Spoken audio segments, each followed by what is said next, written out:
Namaste. Hi, children. So, you are eagerly waiting for the preparation for National Mean Meritorious Scholarship NMMS. As you know it, NMMS is conducted every year on the first Sunday of November. This is a scholarship program for the children throughout the country. So, in my knowledge, for Telangana state, it is around 2,500 scholarships will be given, and only the government school children are eligible here. Government school children and government aided school children, the residential school children and Kendriya Vidyalaya, Navodaya Vidyalaya children are not eligible for this examination. So, when you compare the general competition, comparatively the competition is very less. So, as you know that the scheme of examination, in this examination we have two parts. One is MAT, another one is SET. MAT means mental ability test. In this mental ability test, we have 90 questions. In SAT, we have 90 questions. We have 8 subjects actually. One is mathematics, physics, chemistry, biology. From history, that is history, civics, political science and economics. These 4 comes from the social studies. So, in this session, we are going to discuss about the SAT, that is mathematics. In the mathematics subject, as you know that geometry is a very important. In the examination, nearly 20 questions come from this area. So, 20 questions. Out of 20 questions, when you observe the previous papers, 4 to 5 from the geometry and 1-2 questions from the lines and angles. So, prepare well. Definitely, you will get if the 2 or 3 how many questions in the future examination will come, you will answer all this. Okay. Yeah. So, as you know that the geometry means actually we have Euclidean geometry and non-Euclidean geometry. So, we are not going to discuss about it in 8th class, just based on the Euclidean geometry only. So, as you know it, we have a point, దాన్ని మనం బిందువు అంటాం. Next, because point has no definition. So, the next one, when we extend some part of a line indefinitely in both the directions, we call it as a line. Line doesn't have any endpoints.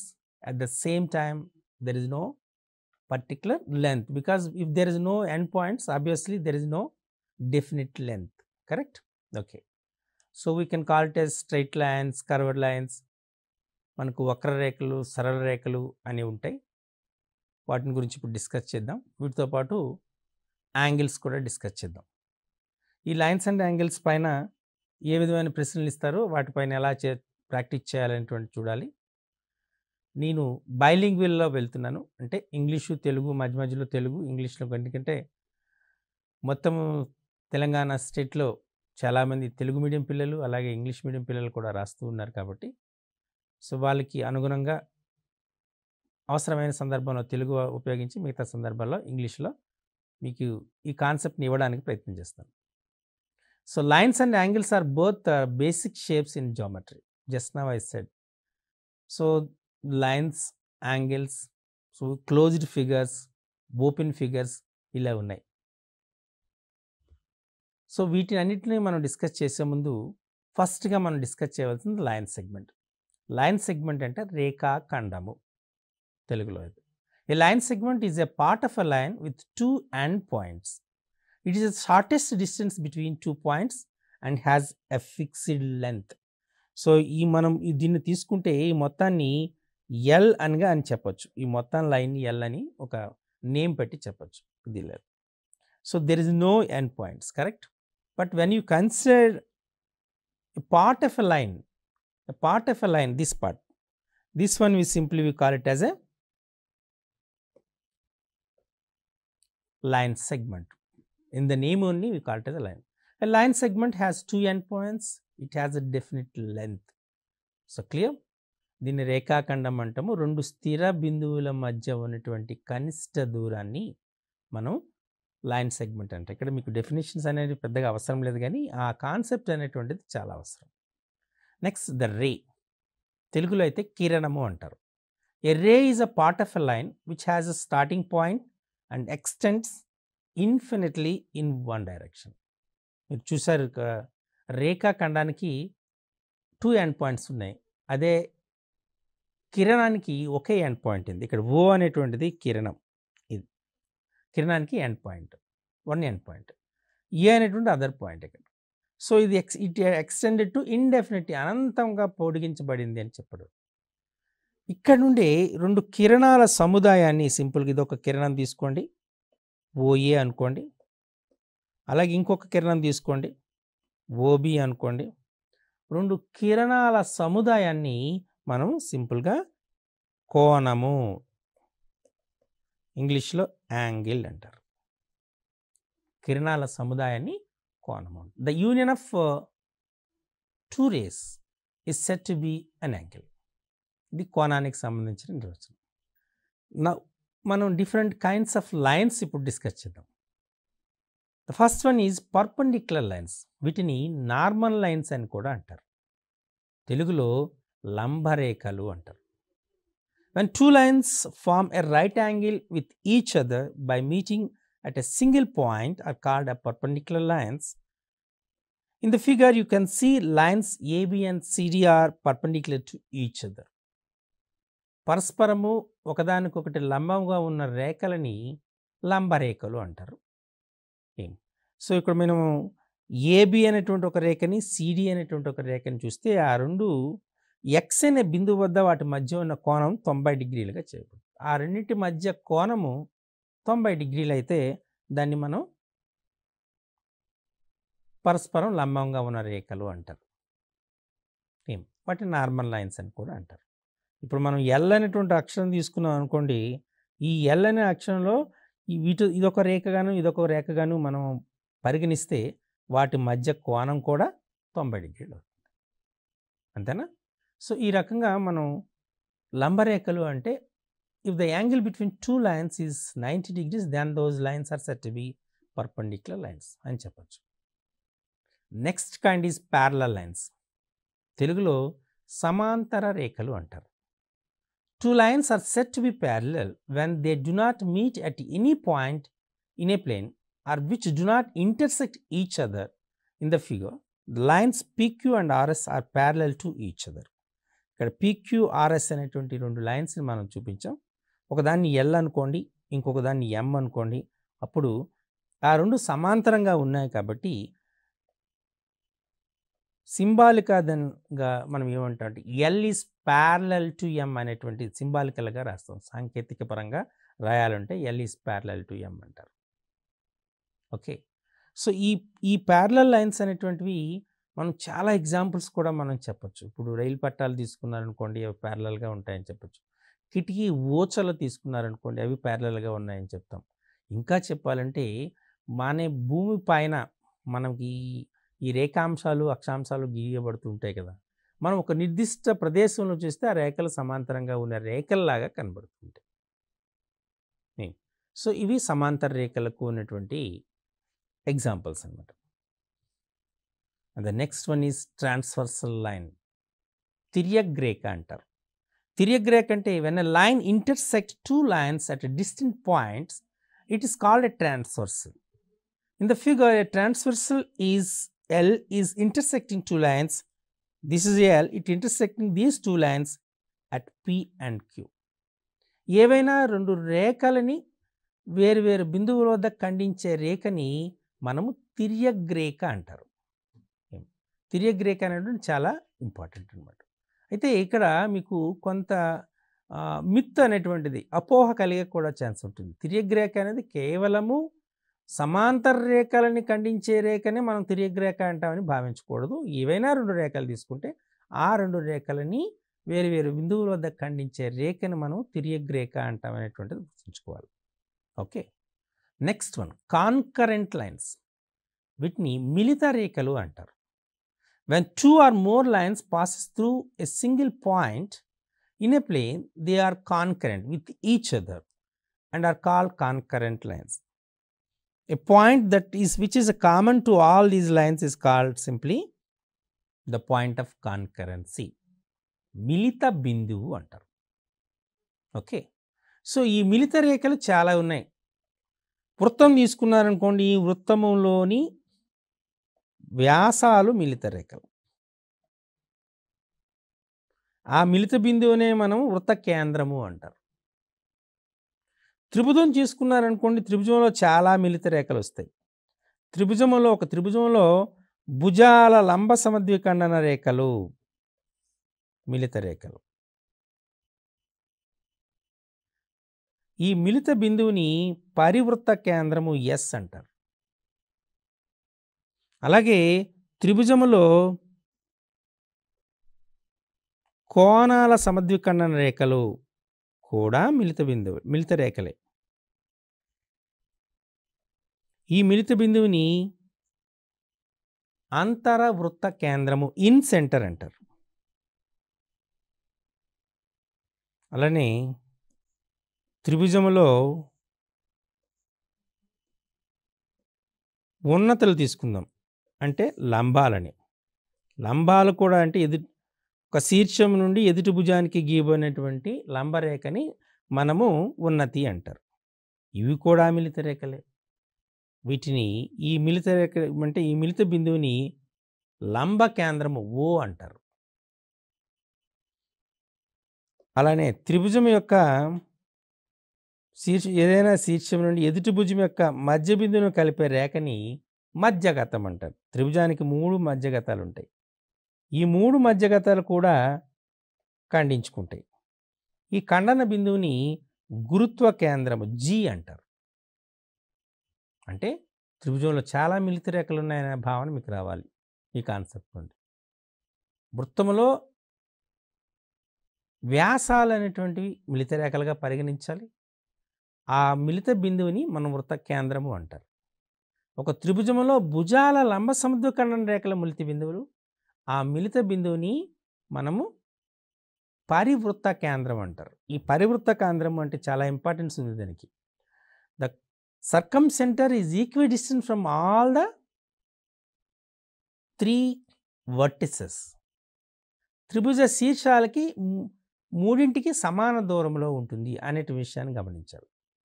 ఇంకొక ప్రత్యేకమైన లక్షణం ఏంటి అంటే, లంబకోణం తీసుకున్నారనుకోండి, లంబకోణ త్రిభుజములో లంబకోణానికి ఎదురుగా ఉన్న భుజాన్ని మనము కర్ణము అంటారు. ఈ కర్ణం యొక్క మధ్య బిందువే ఆ త్రిభుజం యొక్క పరివృత్త కేంద్రం అవుతుంది. దీనిపైన కూడా చాలా ప్రశ్నలు వచ్చే అవకాశం ఉంటుంది. నేను వాటిని సందర్భం వచ్చేటప్పుడు వాటిని డిస్కస్ చేస్తాను. సో అందుకే కాన్సెప్ట్ని మీరు నేర్చుకునేటప్పుడు కేవలం మిలిత రేఖలు అనగానే ఒక బిందువు గుండా పోయే రేఖలను మిలిత రేఖలు అంటారు, ఆ బిందువుని మిలిత బిందువు అంటాము అని సింపుల్గా మీరు బైహార్ట్ చేశారనుకుంటే ఉపయోగం ఉండదు. కాంపిటేటివ్ ఎగ్జామినేషన్కి అకాడమిక్ ఎగ్జామినేషన్కి చాలా డిఫరెన్స్ ఉంది. ఇప్పుడు నేను కొన్ని క్వశ్చన్స్ వాటి డిస్కస్ చేసేటప్పుడు మీకు ఈ కాంపిటేటివ్ ఎగ్జామినేషన్లో క్వశ్చన్స్ ఏ రకంగా అడుగుతారో మనం వాటిని ఏ విధంగా ఆన్సర్ చేయాలనే దానిపైన చాలా మీకు ఒక అవగాహన వస్తుంది. సో మిలిత రేఖలు అంటే అర్థమైంది కదా. త్రిభుజంలో భుజాల లంబ సమద్విఖండన రేఖలు అనేటువంటి మిలిత రేఖలు అవుతాయి. వాటి మిలిత బిందువు పరివృత్త కేంద్రం ఉంటుంది. అలాగే కోణ సమద్విఖండన రేఖలు కూడా మిలిత బిందువులు అవుతాయి, మిలిత రేఖలు అవుతాయి. వాటి మిలిత బిందువుని అంతర్వృత్త కేంద్రం ఇన్ సెంటర్ అంటారు.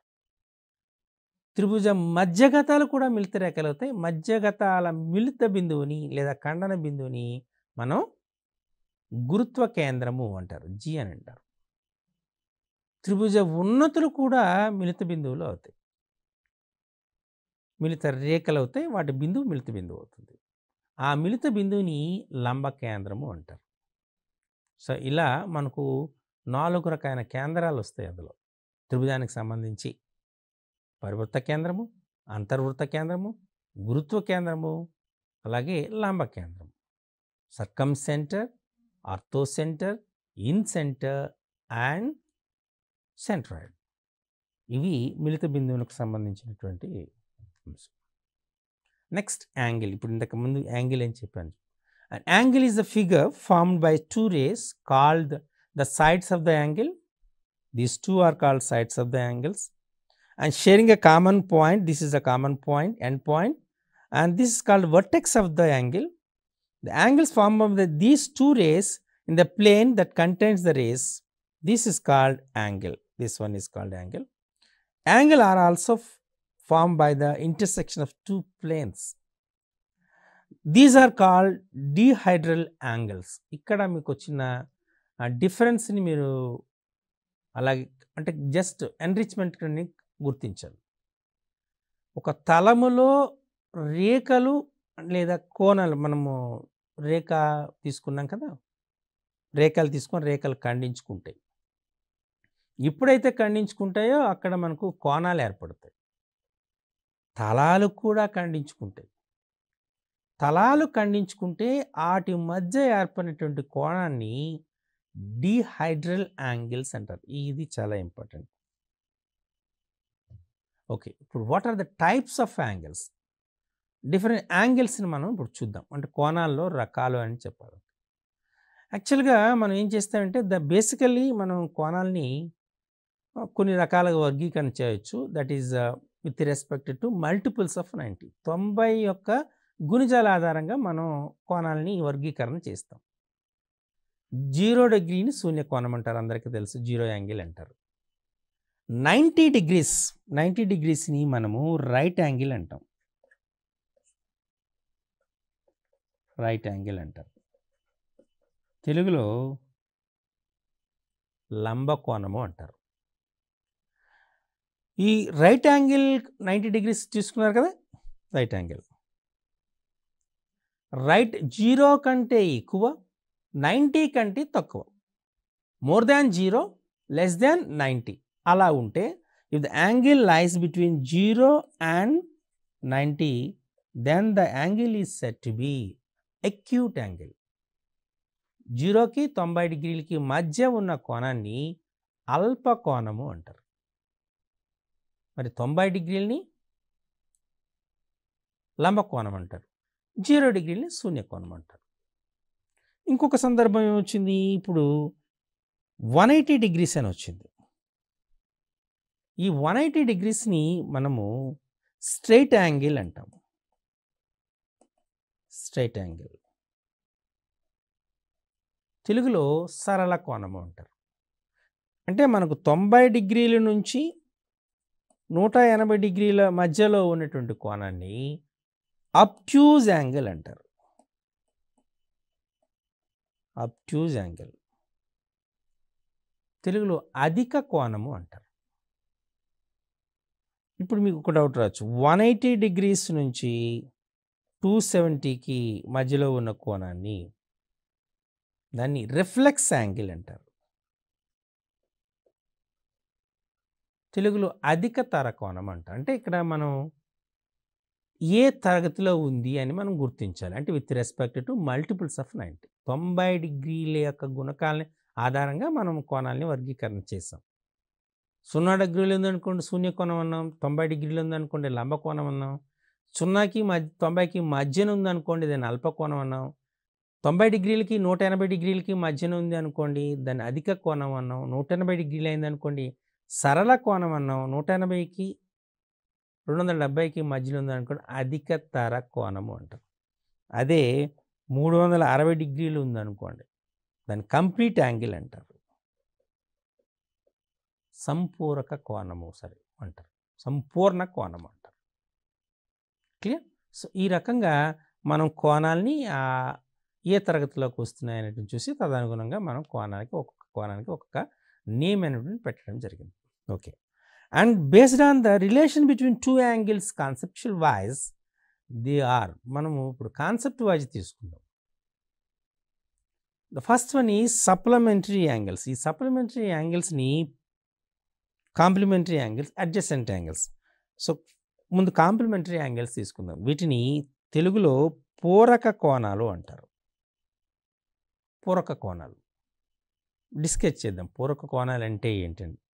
If the sum of two angles is 90, then the two angles are said to be a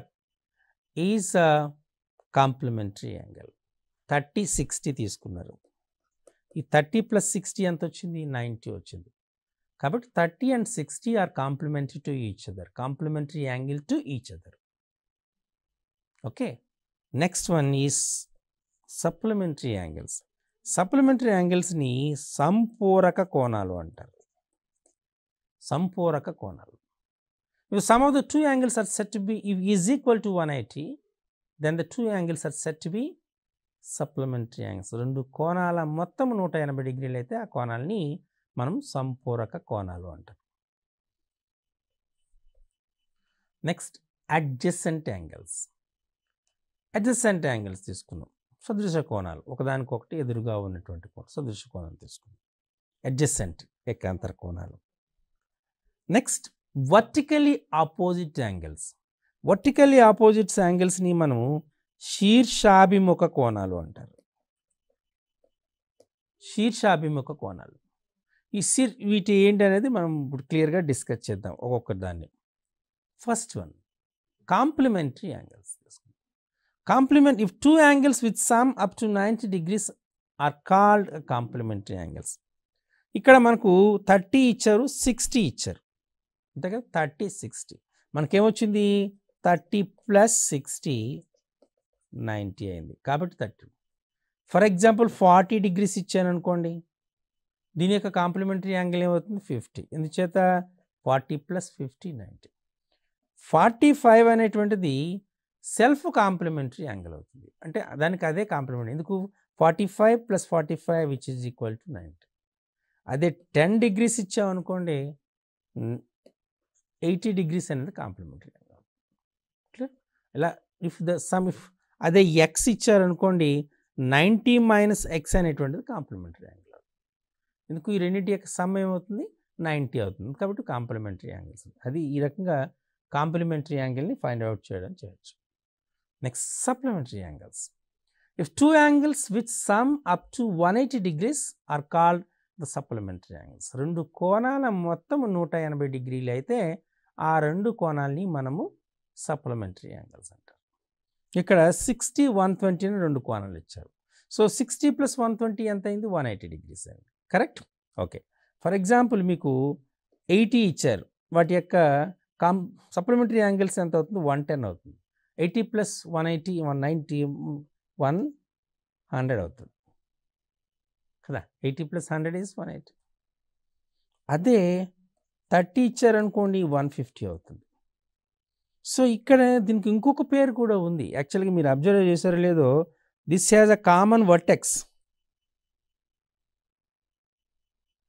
common arm, common vertex, common arm. అంటే ఒకే శీర్షము, ఉమ్మడి భుజము కలిగి ఉంది.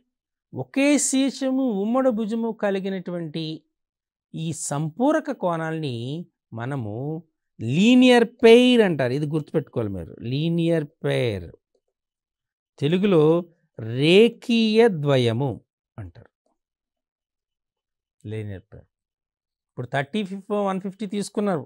ఫర్ ఎగ్జాంపుల్ ఇది ఒక 30 degrees అనుకోండి, ఇది 150 degrees అనుకోండి. ఈ రెండు కూడా మనం 30, 150 2 different angles తీసుకున్నారు. These two are called as supplementary angles, but these two will not form a linear pair. ఇప్పుడు లీనియర్ పెయిర్ ఫార్మ్ అవుతుంది if they have a common vertex and common arm, then linear pair means. కాబట్టి ఇప్పుడు మీరు ఒక statement, generalise statement ఇవ్వచ్చు. ఎలా statement ఇవ్వచ్చు? Every linear pair is supplementary angles, but all supplementary angles need not to be a linear pair. అన్ని రేఖీయ ద్వయాలు సంపూరకాలు అవుతాయి, కానీ అన్ని సంపూరకాలు రేఖీయ ద్వయాలు కానవసరం లేదు. This is a well advanced statement. Now coming to the next one, adjacent angle. ఇక్కడ చూడండి, two angles which have a common side, this is a common side, and a common vertex is here, are called adjacent angles, alpha and beta. So alpha and beta are adjacent angles. ఇది మనం క్లియర్గా మనం చెప్పాం. Adjacent angles అని ఎప్పుడు చెప్తున్నాము, ఆసన్న కోణాలని ఎప్పుడు చెప్తాం, మనకి కామన్ వర్టెక్స్ ఉండాలి, కామన్ సైడ్స్ ఉండాలి, కామన్ సైడ్ ఉండాలి, కామన్ వర్టెక్స్ ఉండాలి, అప్పుడు మనం అడ్జసెంట్ యాంగిల్స్ అని చెప్తున్నాం. Okay, vertically opposite angles. నా వర్టికలీ ఆపోజిట్ యాంగిల్స్ చూద్దాం. Two lines are intersected, so this angle is opposite to this angle and this angle is opposite to this angle. These two angles are equal, means already clear ga ichcham. Angle POR, this angle SOQ, this one, these two are equal and these two are equal. Two angles which are formed opposite to each other when two lines intersect at a common point or vertex are called vertically opposite angles. Okay, నా వీటిని base చేసుకుని మనం ఈ question answers కొద్దిగా చూద్దాం.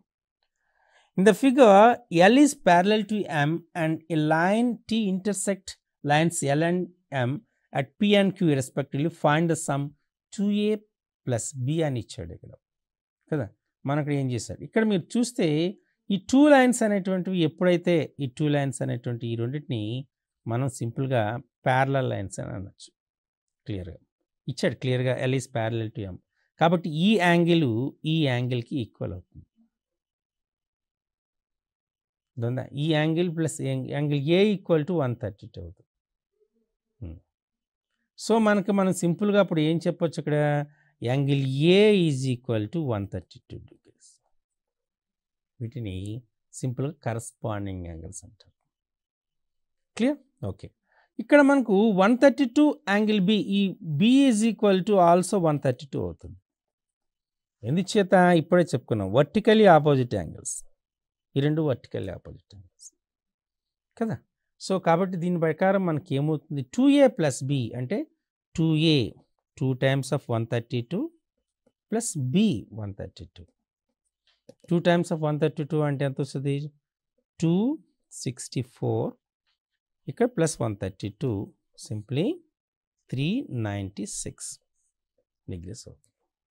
In the figure AB is parallel to EF, ED is parallel to BC, these two ఇక్కడ parallel అని ఇచ్చాడు. And AP is 39 degrees, this is 39, then find CQF అంటే ఈ యాంగిల్ ఫైండ్ అవుట్ చేయాలి. మీరు చూడగానే ఇక్కడ ఇదొక this is one pair of parallel lines, this is another pair of parallel lines కదా. అంటే మనకి ఇక్కడ ప్యారలలోగ్రామ్ ఏర్పడింది అంటే మీకు క్లియర్గా సమాంతర చతుర్భుజం ఏర్పడిందని మీరు క్లియర్గా చెప్పచ్చు. మీకు ఇక్కడ మీ ఇచ్చినటువంటి యాంగిల్ ఎంత, 39 అని ఇచ్చాడు మీకు, 39 degrees అని. ఎప్పుడైతే ఇక్కడ 39 అయిందో ఇది కూడా 39 అవుతుంది, అంతేనా. Alternate angles. ఎప్పుడైతే ఇక్కడ 39 అయిందనుకో, ఈ రెండు ప్యారలల్ కాబట్టి ఈ కోణం కూడా మీకు ఇక్కడ బయటకు వచ్చిన కోణం 39 అవుతుంది, అంటే ఇది 39 అవుతుంది. ఇక్కడ కోణం ఇది కావాలి కదా, అంటే ఇది మనకి టోటల్ 180 అవుతుంది, అంటే 39 plus angle CQF is equal to 180 అవుతుంది. కాబట్టి యాంగిల్ సిక్యూఎఫ్ అనేది ఏమవుతుంది, 180 మైనస్ 39 అంటే 141 degrees అవుతుంది. చూసారా, ఈ రకం వెరీ సింపుల్ క్వశ్చన్, జస్ట్ పెద్ద డిఫికల్టీ ఏం లేదు. ఇది 39 ఎప్పుడైందో ఇది కూడా 39 ఆల్టర్నేట్ యాంగిల్స్, ఇది కూడా ఈ రెండు కూడా సేమ్ అవుతాయి, ఆల్టర్నేట్ యాంగిల్స్ అవుతాయి. కాబట్టి ఈ ఈక్వల్ వచ్చినాయి. ఎప్పుడైతే ఈక్వల్ వచ్చాయో మనకు ఈ total forms linear pair 180 degrees అవుతుంది. So 180 minus 39 clear 141. ఇప్పుడు ఇంకొక ప్రాబ్లం చూద్దాం. In the figure ABCD and EF are 3 lines concurrent at O, find the value of y అని అడిగాడు. వై యొక్క వాల్యూ ఫైండ్ అవుట్ చేయాలి. ఇప్పుడు డయాగ్రామ్ ఇక్కడ ఉన్నదానే తీసుకున్నాం, సింపుల్గా నేను వేస్తున్నాం మళ్ళీ మీకోసం కదా, నేమింగ్ సెట్ చేయకుండా వేద్దాం. ఇక్కడ ఇచ్చినది ఏంటి, 2y అని ఇచ్చాడు, ఇక్కడ 2y ఇచ్చారు, ఇది 5y అన్నారు. ఇప్పుడే మనం నేర్చుకున్నాం వర్టికల్లీ ఆపోజిట్ యాంగిల్, ఇది 5y అయితే ఇది కూడా 5y అవుతుంది, ఇది 2y అయితే ఇది కూడా 2y అవుతుంది, ఇది 2y అయితే ఇటువైపుది కూడా 2y అవుతుంది, అంతేనా. అంటే మొత్తం మనకి ఎంత వచ్చినాయి, అన్ని వైస్ వచ్చినాయి చూడండి, 5 + 2y 7 + 2 9, ఇక్కడ కూడా 9 అంటే 18y అయింది. 18y is equal to, so the angle at a point is 360 degrees తెలుసు కదా. కాబట్టి 118y is equal to 360 degrees అయింది. అంటే y ఈజ్ ఈక్వల్ టు ఏమవుతుంది 360/18. 18 1s 18 20s అంటే y ఈజ్ ఈక్వల్ టు ఎంత వచ్చింది 20 degrees వచ్చింది. సో మనం y వాల్యూ 20 అని మనం చెప్పచ్చు. Clear, simple. మీరు చూడగానే క్వశ్చన్ చూడగానే ఆన్సర్స్ చేసేవచ్చు. కొద్దిగా ప్రాక్టీస్ ఉంటే ఈ క్యాలిక్యులేషన్ కూడా అవసరం లేదు, డైరెక్ట్గా ఆన్సర్ వేసే ఛాన్సెస్ ఉంటాయి. In the figure AB is parallel to DE, these two are parallel అని ఇచ్చారు. Angle BSC is 35, angle CD is 53, ఇక్కడ 35 53 ఇచ్చారు. ఫైండ్ డిసి అంటే ఈ యాంగిల్ కావాలన్నారు. సేమ్ మనం ఇప్పుడు వేసుకుందాం ఈ డయాగ్రామ్ని. ఇక్కడ నేను వేస్తున్నా కదండి, మీరు ఎగ్జామ్లో వేయాల్సిన పని లేదు, జస్ట్ మీ క్లారిటీ కోసం వేస్తున్నాను అంతే. ఇక్కడ మనం 35 వేసాం, ఈ రెండు ప్యారలల్ లైన్స్ అని ఇచ్చాడు. ఎప్పుడైతే 35 అయిందో ఈ యాంగిల్ కూడా 35 అవుతుంది కదా. ఇక్కడ 53 ఇచ్చాడు, ఎందుకు అవి ఆల్టర్నేట్ యాంగిల్స్. ఇవి 35 అయితే 35 అవుతుంది, ఇక్కడ 53 ఇచ్చాడు. మనకి మీ అందరికీ తెలుసు, the sum of 3 angles of a triangle is 180. ఇది మనకు తెలియదు, దట్ ఈస్ డిసిఈ కదా, ఇది డిసిఈ కదా. అంటే 53 plus 35 plus DCE is equal to 180. అంటే 53 ప్లస్ 35 ఎంత అవుతుంది 88. So DCE is equal, angle DCE is equal to 180 minus 88. So 180 minus 88 అంటే ఎంత వస్తుంది మీకు చెప్పండి. 92 అంతేనా, 92. అయ్యా సింప్లీ 92. ఓకే, ఇది ఇప్పుడు ఒక ప్రాబ్లం చూద్దాం. In the figure AB is parallel to CD, find the reflex angle EFG అని అన్నాడు. Find the reflex angle EFG. So okay, reflex angle కంటే 34 అని తీసుకున్నాడు, ఇక్కడ మనకి ఎఫ్ అని తీసుకున్నాడు. ఇప్పుడు ఇది ఎప్పుడు 34 అయిందో మీకు ఈ యాంగిల్ 1 ఈజ్ ఈక్వల్ టు 34 అవుతుంది, గుర్తుపెట్టుకోండి. Angle 1 equal to 34. ఎందుకు, ఈ lines parallel, AB parallel to L. ఇది 34 అయితే ఇది కూడా 34 అవుతుంది. అలాగే ఇక్కడ మీరు ఇక్కడ అబ్జర్వ్ చేశారు లేదో, ఈ రెండు angle sum 135 plus angle 2 equal to 180 అవుతుంది. కాబట్టి angle 2 is equal to 180 minus 135 అంటే 45 degrees అవుతుంది. అంటే ఇది 45, ఇది 34. అంటే మనకు యాంగిల్ 1 ప్లస్ యాంగిల్ 2 ఎంత అవుతుంది 34 ప్లస్ 45 అంటే 79 అవుతుంది కదా. ఈ టోటల్ యాంగిల్ మనకి ఎంత, EFG plus 79 equal to 360 degrees. కాబట్టి ఈఎఫ్జి వాల్యూ ఎంత అవుతుంది 360 మైనస్ 79 అంటే 1, 15 మైనస్ 7 8 కరెక్ట్ 2 అంటే 281 అవుతుంది. Clear, okay. సో ఈ రకంగా మనకు ఎగ్జామినేషన్లో ఈ లైన్స్ అండ్ యాంగిల్స్ పైన క్వశ్చన్స్ వస్తాయి. మరికొన్ని క్వశ్చన్లు మనం డిస్కస్ చేసిందాం ఒక సందర్భాన్ని బట్టి. సో మీరు టెక్స్ట్ బుక్స్లో ఇచ్చినటువంటి, ప్రత్యేకంగా మీ 6th 7th 8th టెక్స్ట్ బుక్లో ఇచ్చినటువంటి క్వశ్చన్స్ అన్నింటినీ ప్రాక్టీస్ చేయండి. డెఫినెట్గా మీకు మంచి మార్కులు వచ్చే ఛాన్సెస్ ఉన్నాయి. నమస్తే.